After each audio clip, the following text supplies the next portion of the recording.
Hello, fellow Sudokans, and welcome to Zen and the Art of the Guardian Sudoku puzzle for Friday, the 4th of June 2021. Hope you're having a good day today.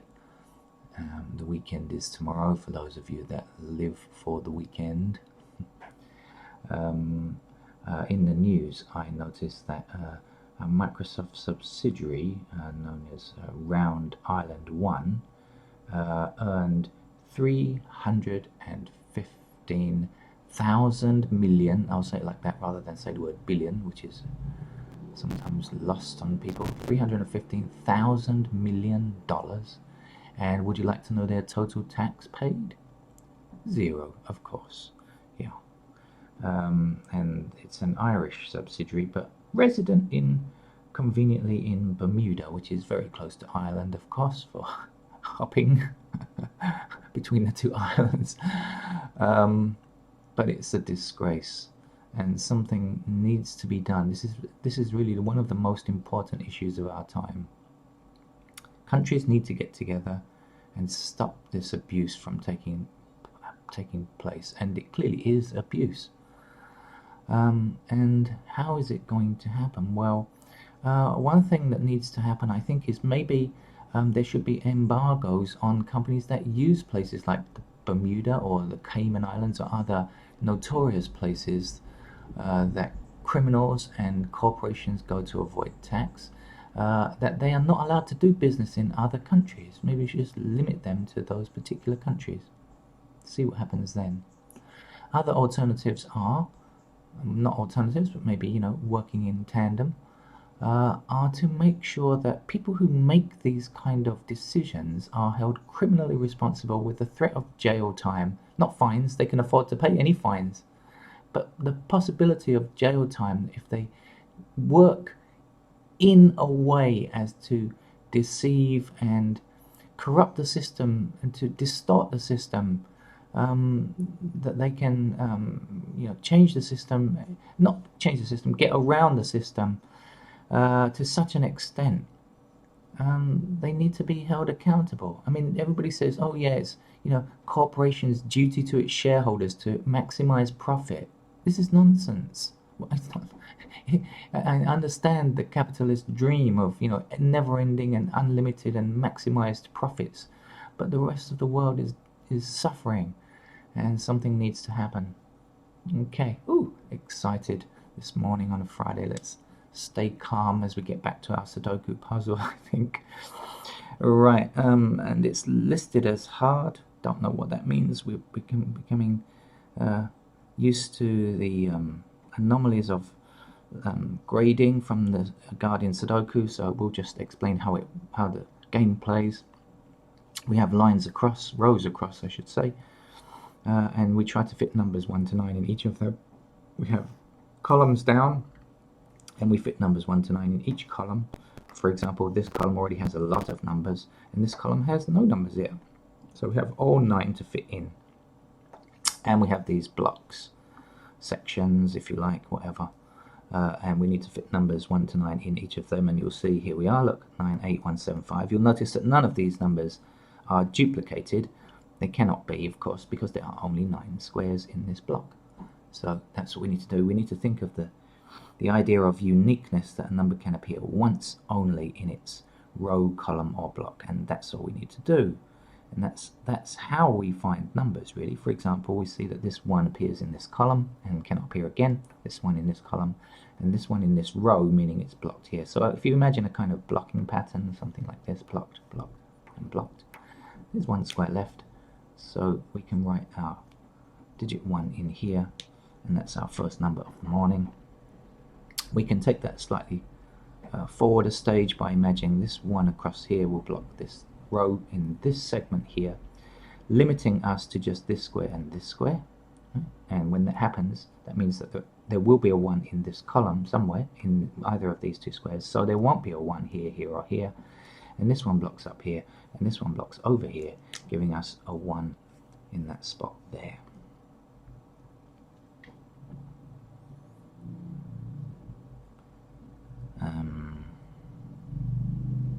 Okay. So we just look around the board, either very methodically, if you're that kind of person, or quite randomly, if you're scatterbrained like me.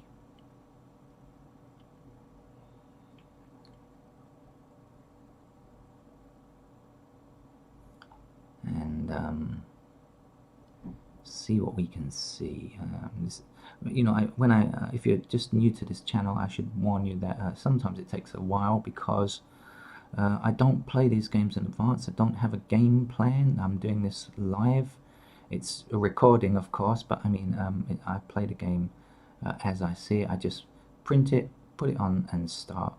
So I have absolutely no idea of what to do until I see the game at the same time as you do. I don't even look at the grid before I start the video. What are we missing down here? 2, 6, and 7. Is that 2, 6, and 7, and 5 7s? Okay. Right, so we can place a 7 in this square here because we don't yet have a 7 in this row, but this 7 in this block means that can't be a 7, this 7 in this block means that can't be a 7, and this 7 in this column means that that's not a 7, so 7's got to go there, and now we've got that, we can take it up this column, and this 7 up this column, and there's only one square left up there. Now, remember, we noticed that there was a 1 in these two squares before, and look, there's also going to be a 7 in these two squares. I'm going to put these in as a pair, right? Now, if you've got good memory, you can just remember that's a 1 and a 7, but it's really important when you see two numbers in two squares like this, because that can give all sorts kinds of help when you're looking for these numbers. Really, it's a marvelous thing to see two numbers in two squares. You'll see why later, I guess. Now I'm doing that because you will see now that a 7 cannot appear in this square. So we're looking at this top row here, and you see that this 7 means that 7 cannot appear in this square or this square because we already have a 7 in this block. The 7 stops that from being a 7, and now our 7 in this column gives us a 7 that we can place here.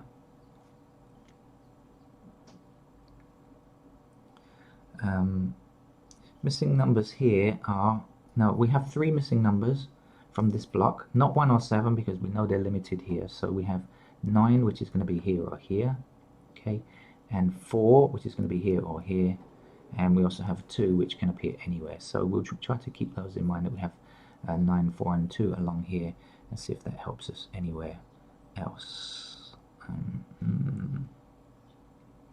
Not just yet, but anyway, that will help us later, I'm convinced.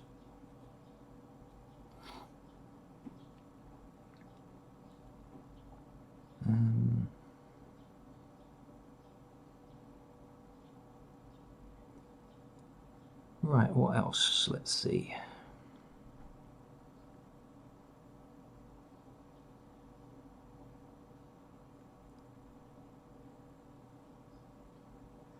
I have no idea if I should be filling in candidates or not. No, don't need to. I've seen something else. This 9 blocks this square. This 9 blocks these 2 squares, and so there's only 1 square left in that row where we can fit a 9 because we don't yet have a 9. Okay. This 5 blocks this square. We're going to have a 5 along here, but we can't tell where yet. And what are the other numbers? Okay, so the other number that has to come here is a 4. Okay, so let's see, we are missing 2, 4, and 5 in this top row, okay, but 5 stops that from being a 5, and this 4 stops that from being a 4, so that's got to be a 2, hasn't it? So we'll fill in a 2 there. And we can see a 4 blocking here, so 4's got to come here, and so our last number is 5. And we can fit that in, and we've got our first row completed. That's nice. The missing numbers are 2, 3, and 6. We know nothing about those, so we'll forget that block and come back to it later.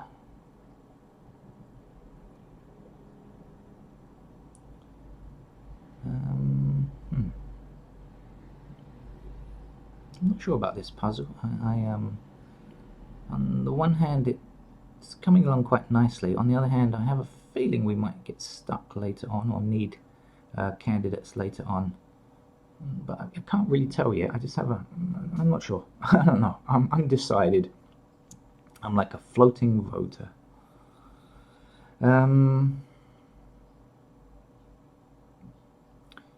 Okay. Just trying to think of the most productive place to look. What is missing along here? 2, 5 and 6. 5 blocking here. No, 2s and 6s, we know nothing. Okay.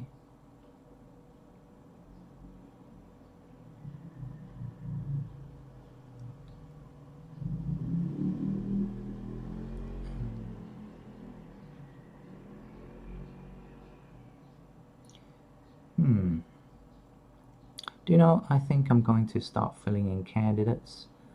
I just have a sneaking feeling that this could turn out to be trickier than of late. Guardian puzzles of late. So I'm going to start filling in some candidates that I think might help. This 3 blocks this column here, so I'm going to fill in candidate 3 here and here. And there's 3 blocks here, there's 3 here, and there's 3 blocks along here, giving us, excuse my pen, candidate 3 there. 7 blocking along here, 7 here. I'm doing this fairly randomly in a kind of desultory fashion, but that's okay. If you don't like to do it, you do it to go through, count through ones, etc. I tend to do that later when I think I need to. 9 blocking across here, 9 blocking up here. I just kind of go on, oh, there's an insect. Just go on instinct, really. 9s are here, 4s are here. Aha! Of course, that's it. Now we've got 2s here, haven't we? Okay, so that's fine now. So now we can actually see we found a number. We filled, because 9 blocks this square. Right, remember 1 and 7, I said this will be useful, right? We're limited to 2, 4 and 9 up here now. 9 blocking here, 2 blocking here. So in fact we've got a 4 here. And also we can get rid of that. But that will give us a number down here because 4 blocks this square, 4 blocks this square, 4 blocks along here. So 4's got to appear there.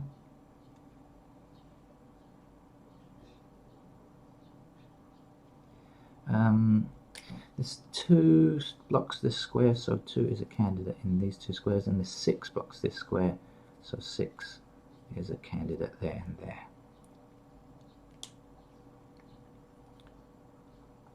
Up here now, 8 blocking here, 8 blocking here, gives us a pair of 8 candidates there.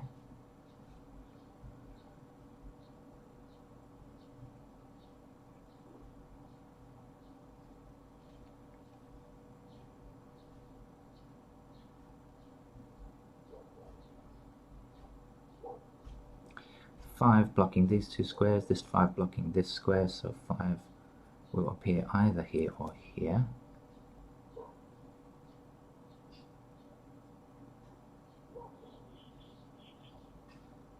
I'm just looking for pairs at the moment. I'm not interested in anything that's not a pair. Here's something I should have noticed before.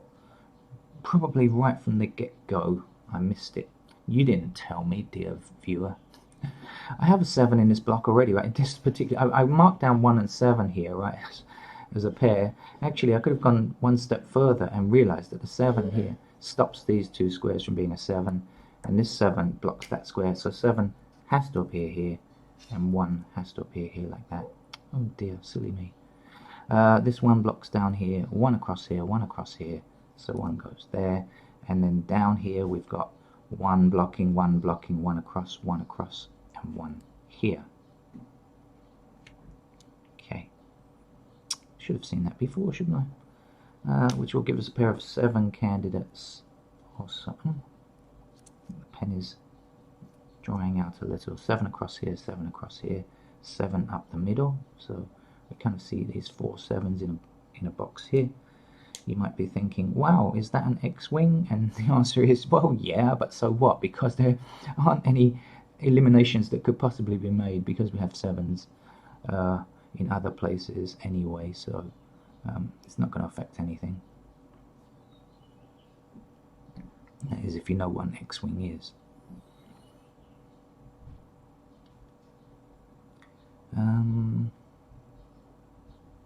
Right, let's continue along. Let's fill in 9 candidates down here. 9 blocking, and 9 in this column blocking down there.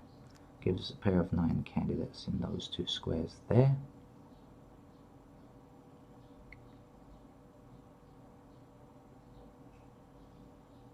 This might be interesting now. 5 along here and 5 down here. And guess what? We've got another 2 numbers in 2 squares, which will do us a power of good, I'm sure. And how will it do that? By... oh, I've noticed something else I should have seen before. Today is a day of spotting stuff late. But Sudoku is like that, I guess. Look, there's an 8 blocking this square, an 8 blocking this square, and an 8 blocking this square. So again, since ages ago, I could have filled in this square as an 8. I just hadn't noticed this. Oh dear. And so of course 8 blocking here, 8 blocking here, 8 goes here.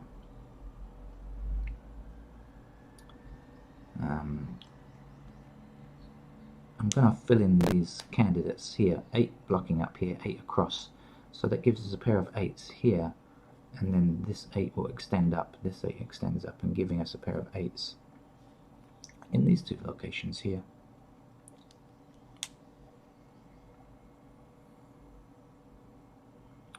And this of course now is 5, because we have 5, this 5 now blocks along here, right? 9 or 5 in the same column. These 2 numbers in 2 squares mean 2 things, or several things.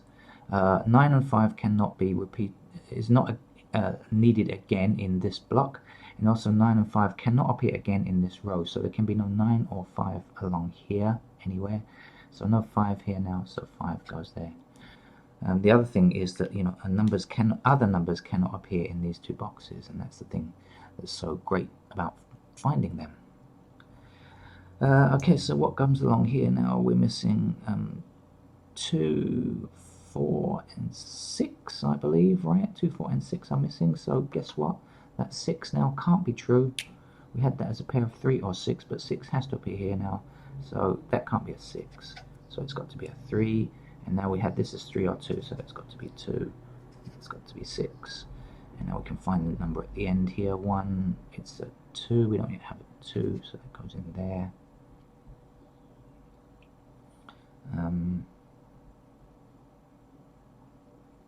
Okay.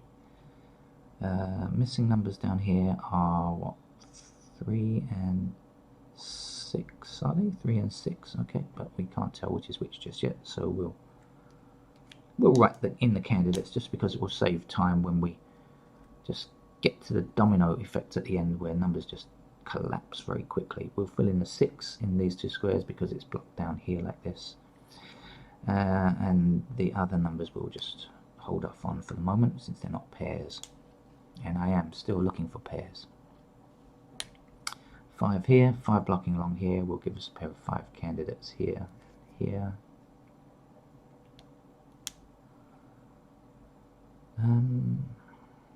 Okay.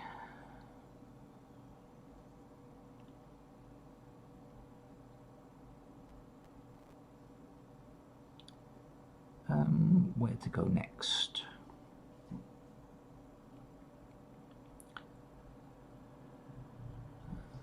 This 2 will block this square from being a 2, so 2 has to appear here or here.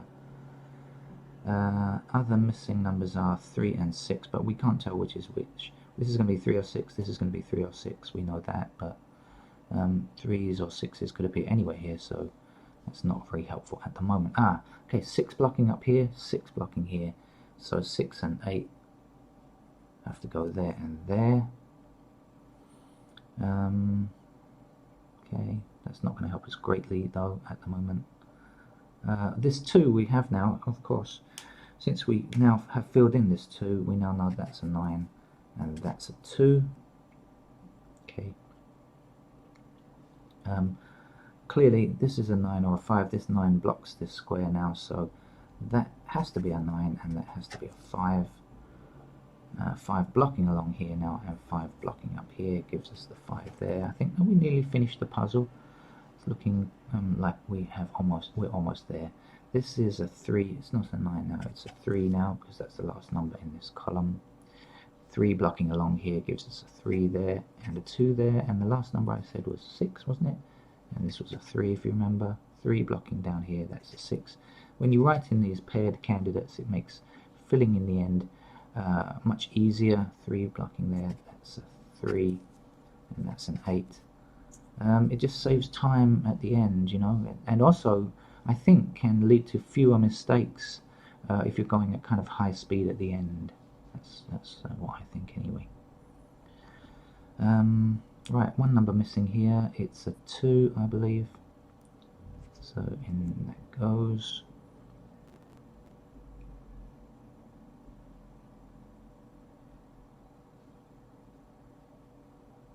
There's 4 blocks along here, 4 blocks down here. Oh no, sorry. 4 we have already. Almost. See? Almost messed it up. But fortunately just caught myself in time. This 6 we have here now, so 6 is there. That's an 8 actually.